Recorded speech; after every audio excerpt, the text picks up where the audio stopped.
I absolutely knew I would, because she was like, yeah, this made me feel terrible for a week. And I was like, well, obviously I have to read that. Hey readers, I'm Ann Bogle, and this is What Should I Read Next, episode 277. Welcome to the show that's dedicated to answering the question that plagues every reader. What should I read next? We don't get bossy on the show. What we will do here is give you the information you need to choose your next read. Every week, we'll talk all things books and reading and do a little literary matchmaking with one guest. Today's guest, Jake Sloofman, is an arborist living in Brooklyn, New York, where a regular commute on the subway means daily reading time. But when Jake's routine totally changed, he realized he needed a new way to keep the pages turning.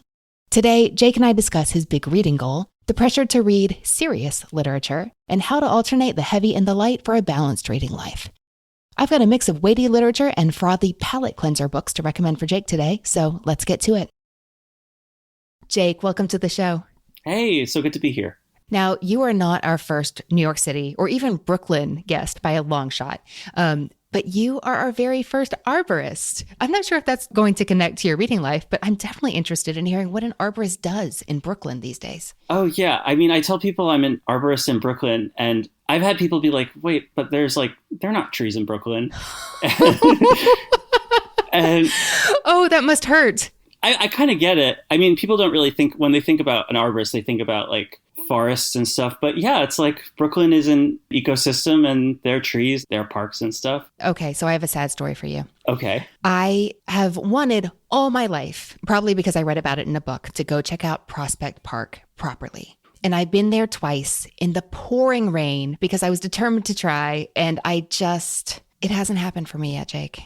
Well, it's a beautiful park. And yeah, it's been great during this pandemic. Yeah, I run in it a lot. What do you do for the trees? I am a utility arborist. So basically, I swear it's not that interesting, but It looks good on paper. Yeah, no, people are like, wow, I've never met an arborist before. And I basically work with construction crews when they're working near New York City street trees that are under the jurisdiction of the New York City Parks Department. And I oversee them. I document all of their work that happens around it. And I make sure the construction crews don't mess up the trees. And, so we still have, beautiful tree-lined streets in Brooklyn and Queens. Okay, so actually, when I get letters from my local utility that say, we're trimming trees in your neighborhood, and don't worry, we won't ruin them because we are working with a trained arborist. That's you. Yeah, that would be me. Okay, how did you get into that? I went to undergrad for biology, and I spent a couple years after I graduated working in a lab. I turned out to not be that interested in that, and I quit, which was kind of maybe ill-informed. And I moved back home, and I was just figuring out what I wanted to do. And I was looking for jobs related to my major, and I saw a position for an arborist. And yeah, that's how I got into it. This was not my first job as an arborist. I actually started out surveying for the Asian longhorn beetle in Brooklyn. Surveying for? What does that mean? So the Asian longhorn beetle is an invasive species that kills certain species of trees. So my job wasn't to actually look for the beetle. It was to look for signs of damage in trees in Brooklyn, where it used to be a problem and now it's pretty much eradicated. So that was a few years ago. I didn't know that was a thing. A lot of people didn't know. It was a very strange job. It's probably the strangest thing I'll ever have to do for work, because a big portion of it was going door to door and asking people if we could look at the plants in their backyard. And people would look at us like we were absolutely insane. Yeah, I'm glad I don't have to go door to door anymore. I'm glad I just work with construction crews. Do we see the characteristics that drew you to your current job evident in your reading life? I guess so. A lot of my job as it is now is pretty solitary. And yeah, I would say there's a parallel to that because, reading is, a solitary activity. You do it when there's quiet. And I mean, when there's downtime at my job and I don't have any paperwork to do, which happens a lot when there's not a crew actively near a tree, I'll pull out a book. Okay. I won't assume that you want a bunch of biology books, though. Maybe not necessarily that. I won't say no if it sounds, interesting, but yeah, not necessarily related to biology or trees. Well, we'll see what comes up today. Jake, tell me a little bit about what your reading life is looking like these days. Recently, with my boyfriend, decided that at the start of the new year, we were going to do a 52 book in a year challenge. We kind of did that because we both love to read, and we also both found ourselves reading and being engrossed in books. But then after we finished that, there would be long gaps and it would take a while to start up a new book again. And we just figured that if there's some sort of goal, we'll always try and finish a book in a week. We'll always try and have a book that we're currently reading and kind of eliminate the gaps. I've definitely read more books at the start of this year than I have in any year previously. And yeah, it's been great. What made you think, okay, in 2021, I want to read more? How big a change is this for you? It's not a huge change. I've always read, but I just found that during the pandemic, I was reading less, which was actually kind of shocking to me because I assumed like, oh, I'm home all day. This will be the perfect thing to do. But it was just hard to focus. And I realized like a lot of the reading I do is like on the subway, and I haven't been in the subway since March. And it felt bad to not be reading as much as I was. And I just figured that having a goal would be the perfect way to change that. Although I'm trying to avoid cheating, not like cheating, gravitating towards shorter books. I'm so intrigued by your use of the word cheating here. Well, yeah, obviously not cheating, but I just feel like if I'm a few weeks behind my goal, I'll like go towards the YA book that I love that I know I could read in like 3 hours, or not pick up that really long 800-page book that I've been wanting to read because, oh, that'll just put me back even further. So I think the goal is sort of a good suggestion. I'll try and finish a book within a week, but also obviously I'll just try and be kind to myself and just read what I want to read and not be padding myself out with easy stuff that I maybe won't necessarily like enrich my reading life. And I know a lot of readers really resonate with that, with the inclination to go short when you want to go big in your reading numbers. I'm wondering, is there a specific 800-page book you have in mind? Or is that just something that you know is a potential problem? I can't think of anything right now that's that long, but there surely will be throughout the year. Oh, I hope so. I hope you'll hear about some good long ones. What do they call it? Is that the Hawthorne effect that says that the very act of measuring something changes whatever it is that you're measuring? And in many ways, this is a good thing. Like, we know that when readers begin to track their reading, or when they set like a challenge for themselves like this, that they tend to read more. But it also is so easy to have behaviors that you don't want to be influenced in that way, influenced in exactly that way. It's not just you. Jake, you mentioned reading light, fun, fast books and also some heavier ones. So it sounds like you read broadly. Tell me a little bit more about the variety of what you're reading now and how that's working for you.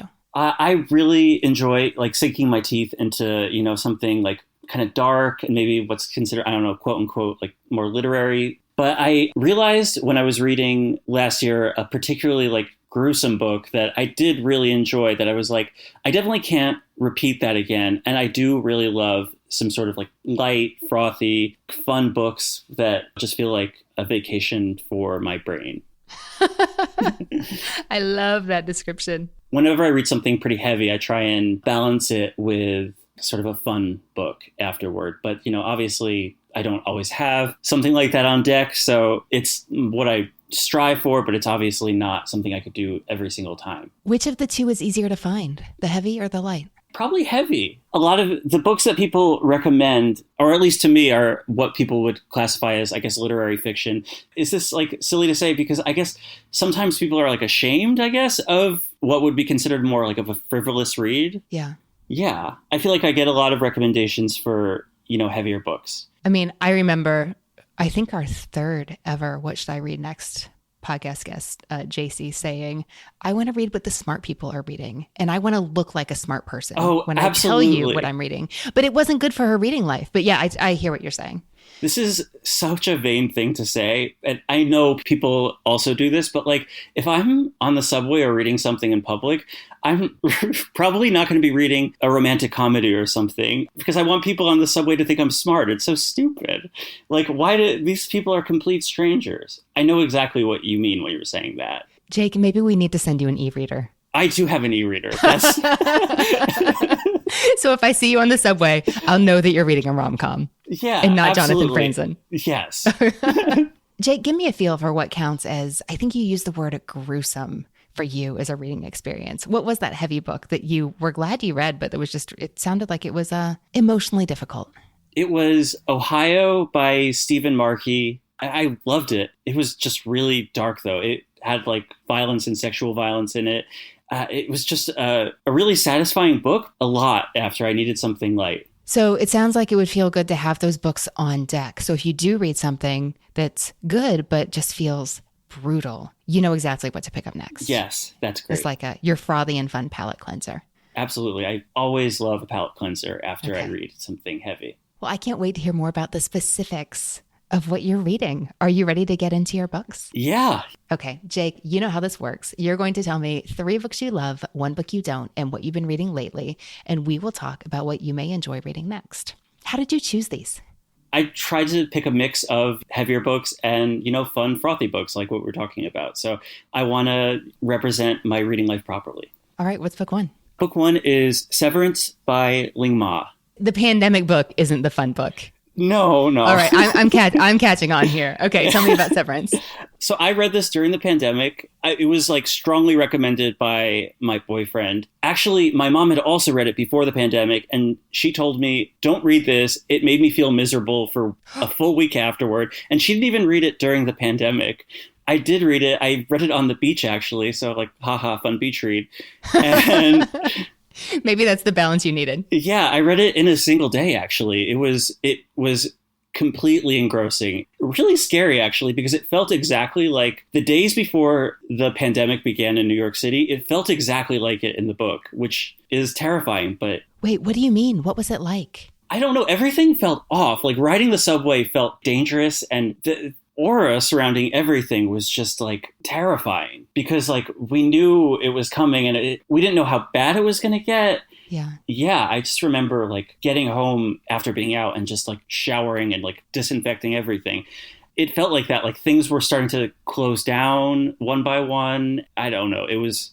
No, I'm so curious because I was there for an event at the Strand and some other publicity stuff for my last book. I think I left on March 7th. And I just remember being in the hotel room reading, being like, oh, this is terrifying. And then walking out in the world and it feeling mostly okay, except there were some people that were masks and there was hand sanitizer everywhere. And I remember doing my first elbow bumps at Union Square Park. Oh, yeah. The elbow bumps were definitely, in the beginning of March. But then just a couple days later, my friend had an event at a bookstore in Brooklyn. I mean, this was 2 days after I left. And she said it was just a ghost town and people were staying home and the warnings were spreading. And it was a whole different world. It happened so quickly, but everything felt off right beforehand. I just remember walking with my boyfriend before, and we passed a movie theater and it was movie theaters are going to be shut down next week. And I was like, you're crazy. Yeah, he was exactly right. I was going to go see a Broadway show on the night I think Broadway closed down. And this is not related to the book at all. I'm sorry. But I think what we're doing is setting the mood that was prevailing when you picked up this book on the beach, thank goodness, and not with your street view of Brooklyn. From your window. This book really just captured what it feels like to have a pandemic, right before it's about to get serious. It totally captured me. You said you read it in one day. What was it that drew you in? I was sort of gawking at what could have been. The coronavirus obviously wouldn't turn people into capitalism zombies, but I just remember really being captured by the voice of the protagonist. I don't know. It felt so cathartic to have a protagonist who was so untethered by everything around her. I do like post-apocalyptic. I love Oryx and Crake or Station 11. This really drew me in. Cathartic is a good word. Because, I mean, who would have thought that this would be the right book at the right time? Yes, it was cathartic to experience someone experiencing the beginning of something that I experienced, obviously. And, obviously the whole world experienced. I'm afraid your mom might be listening, but... Oh, she definitely is.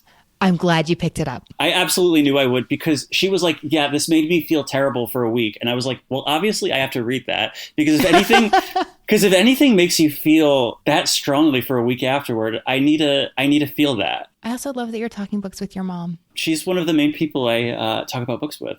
Oh, that's wonderful. Yeah. I'm so glad to hear it. Jake, tell me about book 2. So this is sort of on the opposite end of the spectrum. I picked Sex and Vanity by Kwan. This is if a champagne cocktail could exist in book form.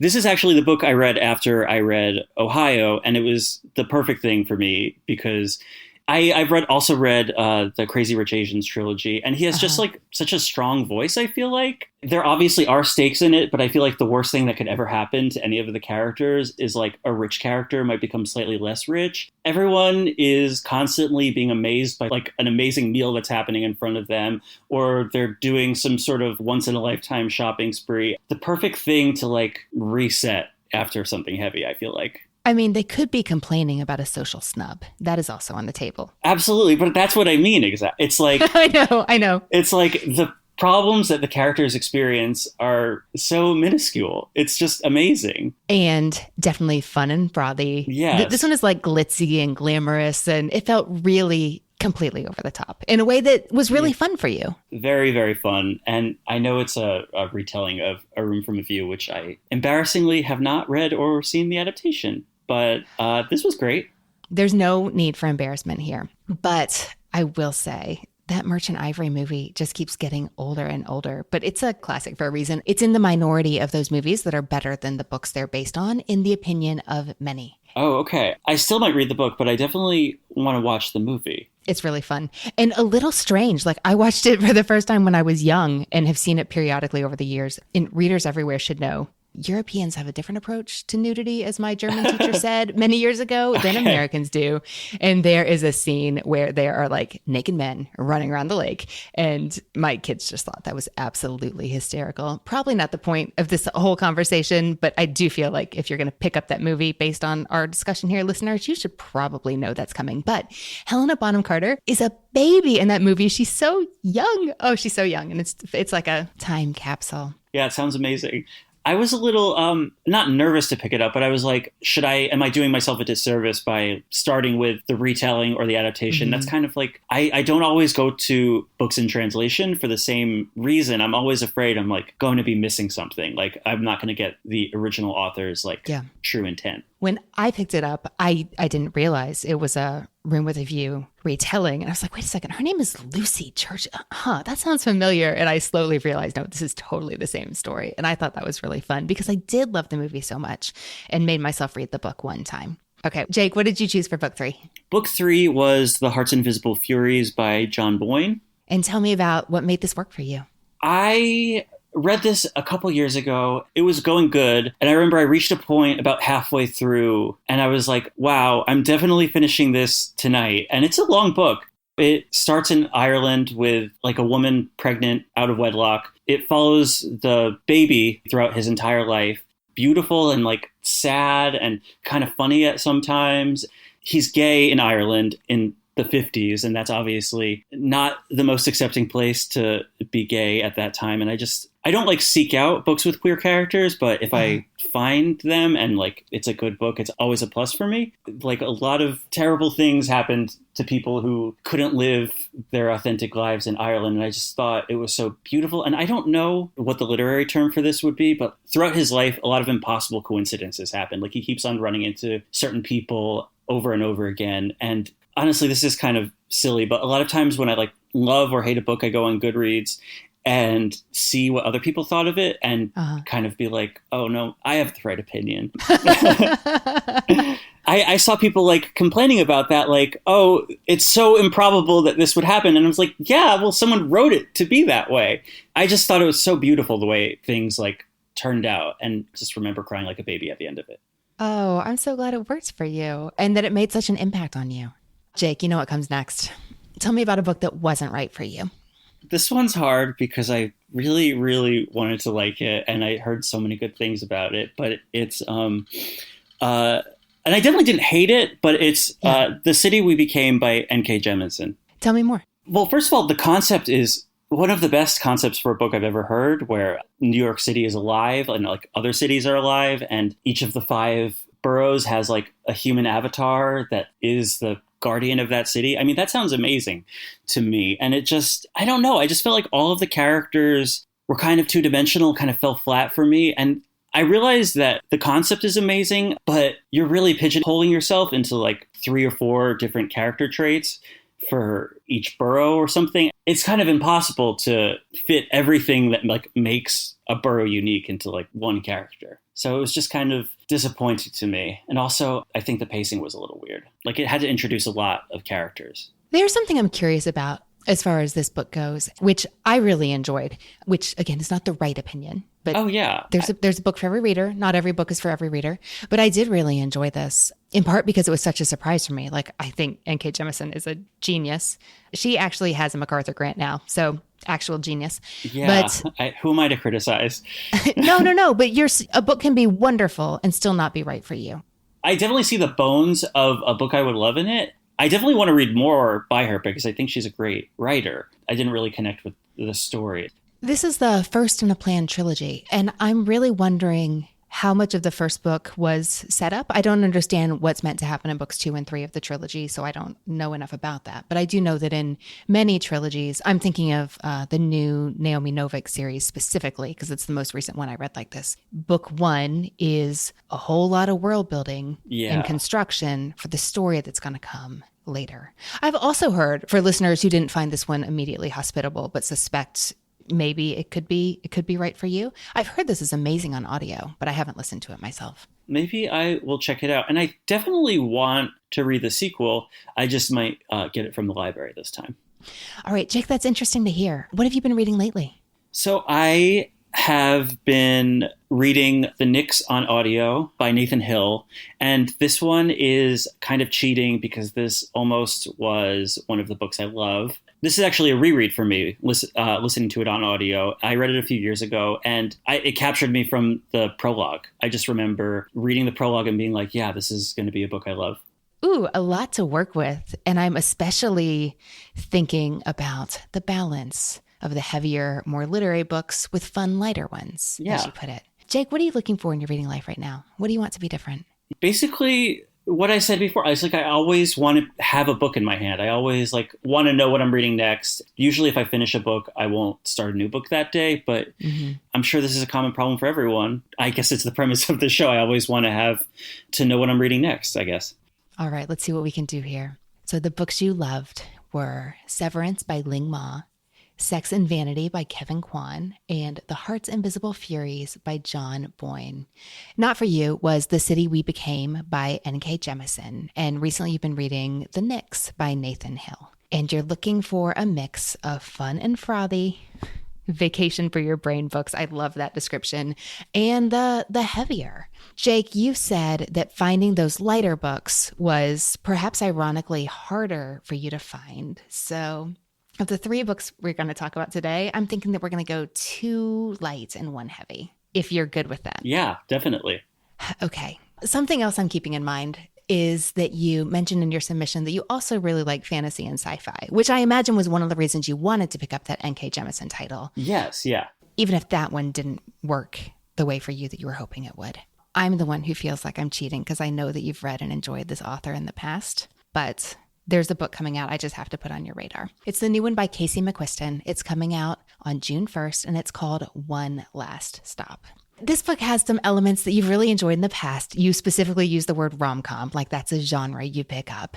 That's what this one is. And of course, many people know her from her seriously best-selling, sold a bazillion copies book, Red, White, and Royal Blue, which was set among the political elite. And this one is completely different. It's set like in the totally normal, or at least used to be and will be again, world of the subway, actually the Brooklyn subway, the Q line, which might just have a fun, like special connection for you being in Brooklyn. Yeah, I have not heard of this book, but I did love Red, White, and Royal Blue. It's about a 23-year-old girl. I think she's from New Orleans. She's from the South. And she moved to New York City eventually after not quite working it out at a couple schools she tried to go to Brooklyn College. She is young, broke. Her mother is obsessed with discovering like the secret hidden history of something that happened to a family member a long time ago. She's lonely. She doesn't have any friends because of her weird childhood. So she lands in New York and she needs to build a life for herself. So she meets these roommates just from the internet that seem like they might be kind of nice. And she gets this waitressing job at the pancake place, which is kind of bad because she always smells like pancakes, but they're really great people. And then she has a little bit of money, so that's good. But her first day of school, she's riding the Q line when she sees this girl about her age, probably really distinctive look, red cons, black leather jacket. They have a meet cute that involves a spilled cup of coffee. that doesn't get her first day of school off to a great start, and a borrowed red scarf. She thinks, oh, what an amazing, dazzling encounter. I'm never going to see her again. It's the subway. But then she does. It turns out she always sees this girl on the subway. This girl's name is Jane. And August starts to realize, hey, it's kind of weird that you're always on the subway. And the reason is, well, Jane is stuck on the subway. She's stuck on the queue line, and we find out why in the book. But Casey McQuiston said the impetus for this book was she wanted to tell a love story that was just straight up impossible. Like it wouldn't work between the two characters. So she thought, okay, why would a love story be impossible? And it made her think of the old Meg Ryan, Hugh Jackman rom-com, Kate and Leopold, where Meg Ryan's like a contemporary woman and Hugh Jackman is, I don't know, an earl, baronet, something from a couple centuries ago. Like that isn't actually going to work in the real world.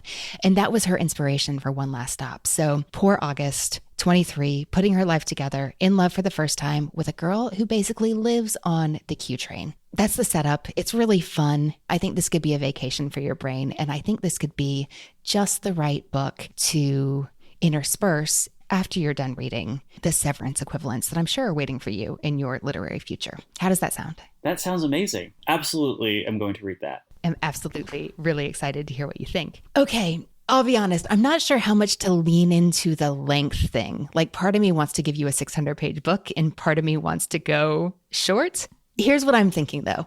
I feel like you're going to get your heartfelt dose from the lighter books we're recommending. Okay. So I'm really leaning into the kind of wry tone that we see in Severance and Sex and Vanity, even though they're very different books. Yeah, absolutely. I'm thinking of one by Mohsin Hamid. It's called How to Get Filthy Rich in Rising Asia. Is this one you've read? No, I have not even heard of it. Oh, this is fun. And it has a really fun construct. His book that came out in 3 or 4 years ago, 2017 maybe, called Exit West, was everywhere for a time. So if you are familiar with his work and you're not sure why, I wonder if that might be it. And he also wrote The Reluctant Fundamentalist. Oh, yeah. This is a serious literary novel, Jake. And also it's really fun because it's told with the structure of a self-help book, which is really funny because the book's opening line is, look, unless you're writing one, a self-help book is an oxymoron because it's the author doing the writing. You're not helping yourself unless you're reading, but it just starts with kind of a joke, which is funny because Hamid said that the whole premise started as a joke. He kept telling his friends, you know what I'm going to do? I'm going to write my next book as a self-help book. And then much to his surprise, his brain started playing with the idea and he started experimenting and thought, weird, this might actually work. So what that means practically is chapter 1 is move to the city. And chapter 2 is go get an education. And chapter 3 is don't fall in love. Our protagonist doesn't necessarily adhere to every step laid out in those self-help book directions. That might be good to know. But the story follows this guy. He's young. He's broke. I mean, he's broke like dirt poor. And he leaves his village and migrates to the big city because the rural economy where he lives, which is in an unnamed Asian country, is collapsing. And he slowly moves to the city, gets an education, all that. He slowly becomes an entrepreneur and he sells bottled water, which isn't so different to the plot line of Ling Ma's character selling Bibles. But he sells the water in what is not the most above board way. There's definitely some social commentary involved here, but we follow him through his whole life. And as we do, we're hearing his story in the second person. You move to the city, you get a job, you realize your cutting boss maybe has something kind of, sketchy up his sleeve. It's clever and thought-provoking. And I think you said you loved the voice of Severance specifically. I think the voice of this could be really fun for you. It's definitely different. And readers should know that this is not a book with strong characterization. This isn't like, oh my gosh, that character, I'm going to love them forever. They're going to stay with me. Like, we don't even know this character's name. We never find out. So if you want to get to know your characters and their inner joys and struggles, that's not so much what's happening here. But for unique and thought-provoking, yes, and absolutely. How does that sound? That sounds great. I'm definitely going to check that out. We've definitely done the darker, broodier, snarkier literary. And then we've done something fun. And now I'm thinking of doing something that has that deep, well-earned emotional resonance that a novel that spans decades, like the John Boyne book, can do. And the book I'm thinking of for that is one that we have talked about on the podcast before, but not for years, I don't think. It's Cutting for Stone by Abraham Verghese. Jake, is this one you've read? I have not. Okay, I'm really interested in Abraham Verghese's career, and I wish he'd write another book, but he has another job as well. He's I almost said surgeon. I don't know that that's actually true. He's a physician, but he said that he realized because of the way he approaches medicine, he needs a break. And he went to the Iowa Writers Workshop many years into his medical career to focus on writing. And he's written some memoir and he's written this novel. And I really do wish he'd write another one. I think this came out more than 10 years ago. And I feel like the world is ready for another Verghese novel. What I like about the story is that it has so much... This is going to sound cheesy, Jake, but I just feel like it has so much love in it. It's just really clear how much he loves books and believes in the power of literature. And he said in interviews that fiction is his first love. That's why when he teaches med students, like he'll use the death of Ivan Ilyich to teach about end-of-life care and Dorothy Allison's Bastard out of Carolina to help students really understand what child abuse could be like and how that should inform their medical practice. And he says that like reading a textbook, that doesn't give you the real truth of the story that you can get from reading, an invented reality. Dorothy Allison wrote, have you read anything by her? No, I haven't. Oh, well, one of her quotes is that fiction is the great lie that tells the truth about how the world really lives. Coming to this story, knowing like this is what he's trying to do, like to tell great sweeping, he calls it an old-fashioned story in a way that's invented, although there's certainly seeds of his actual lived experience in the book everywhere. But knowing that that's what he's trying to do, I think is no surprise to those who've read it, just because it's a really emotional book. And something else he said that he wanted to do with this book was to show the reader how entering medicine, something that to a lot of my contemporaries, is something you do because you want to help people, sure, but you also want a really nice car. Yeah. Yeah, and a big house. But that how, for many people, it's almost a spiritual calling. It's like this big romantic quest and a privileged, but also really hazardous undertaking. This is a story that spans, like I said, decades and moves between India, Ethiopia, and actually New York City, which I didn't think about when we started talking. But it's the story of identical twin brothers who are born of this secret relationship between an Indian nun and the British surgeon she assisted. When she becomes pregnant and has the baby, she tells no one who the father is, and everyone is very surprised because they can't imagine that this good nun becoming pregnant, let alone giving birth to twins. So this is the story of these identical twin brothers who inconveniently fall in love with the same woman. And one of them ends up needing to flee the country because of the political situation there. But it's coming of age story. There's a mystery to it. Definitely sweeping family story.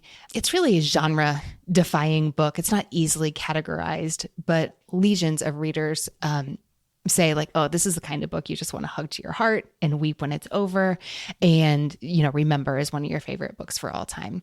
It's a well-crafted story, but I also suspect that the places Verghese is taking to you emotionally is a place that you would want to go. And it's like almost 600 pages. I feel like I should work that in there, but I hope you'll find it a 600-page read worth your while.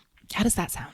I feel like I keep saying everything sounds amazing, but yeah, I definitely want to read that. It sounds like something I could really, get lost in. I hope so. Okay, that was Cutting for Stone by Abraham Verghese. Jake, of the books we talked about today, One Last Stop by Casey McQuiston, which doesn't come out till June 1st, so this is a little bit unfair question. How to Get Filthy Rich in Rising Asia by Mohsin Hamid, and Cutting for Stone by Abraham Verghese. Which would you like to read next? I'm definitely going to pick up Cutting for Stone, and I think that's what I would like to read next. I'm definitely going to pick up How to Get Filthy Rich in Rising Asia. That sounds really fun and really unique. And yeah, I'll probably pre-order the Casey McQuiston book because I did love Red, White, and Royal Blue, and that sounds like something I'd definitely be interested in. Well, I can't wait to hear what you think about all three of them. Yeah, I kind of gave the pageant answer, but I guess I'll probably pick up Cutting for Stone of all three of those. Jake, thanks so much for talking books with me. Yeah, it was a pleasure. It was really great. Hey readers, I hope you enjoyed my discussion with Jake, and I'd love to hear what you think he should read next. That page is at whatshouldireadnextpodcast.com/277, and it's where you will find the full list of titles we talked about today. Subscribe now so you don't miss next week's episode in Apple Podcasts, Google Podcasts, Spotify, and more. We'll see you next week. To support our show and get weekly bonus episodes, access to fun live streams, and a peek behind the scenes, join our Patreon community at patreon.com/whatshouldireadnext. If you wish to do so, this is a great way to tangibly support our show. Sign up to become a supporter at patreon.com/whatshouldireadnext. Follow us on Instagram at whatshouldireadnext. If you don't get our weekly newsletter, go to whatshouldireadnextpodcast.com/newsletter to sign up for our free weekly delivery. And don't forget to check out our new YouTube channel. Search What Should I Read Next and you'll find our channel there.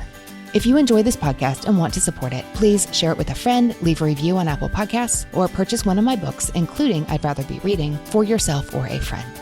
Thanks to the people who make the show happen, What Should I Read Next is produced by Brenna Frederick with sound design by Kellen Pekacek.